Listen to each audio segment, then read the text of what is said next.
ప్రేమగల దేవ, కృపగల తండ్రి, దయగల రాజా, మహోన్నతమైన నీ పరిశుద్ధ నామానికి వేలాది వందనాలు, శుతులు, స్తోత్రములు నాయన. ఇది మంతా మీరు కృపాక్షమంతా నింపి సహాయము దయచేయండి. ఈ పరిశుద్ధమైన ఉపవాస ప్రార్థన రోజున అనేక మందిన ప్రభా ఉపవాసం ఉండి నీకు ప్రార్థిస్తూ ఉండగా ప్రతి ఒక్కరి ప్రార్థనను మీరు మానక ఆలకించమని ప్రార్థన చేస్తున్నాము. నాన్న నీ కొందనాలు, మరువని వాడవై విడివని వాడవు, ఎడబాయిన దేవుడవు నా తండ్రి.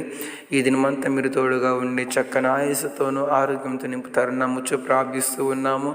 సకల విధమైన నా తండ్రి, నా ప్రభువ, బలహీనతల నుంచి, అనారోగ్యాల నుండి, సమస్యల నుండి, శోధనల నుండి, ఇరుకుల నుండి, ఇబ్బందుల నుండి కూడా తండ్రి మీరు తప్పిస్తూ నీ మార్గం ప్రతి ఒక్కరు తెలియపరుస్తూ నైనా మీ సేవలో, నీ మార్గంలో, నీ సన్నిధిలో విడవక ప్రతి ఒక్కరు నడిపించమని త్వరలో రానయ్యున్న యేసుక్రీస్తు పరిశుద్ధ నామములో ప్రార్థిస్తున్నాం పరమ తండ్రి. ఆమేన్.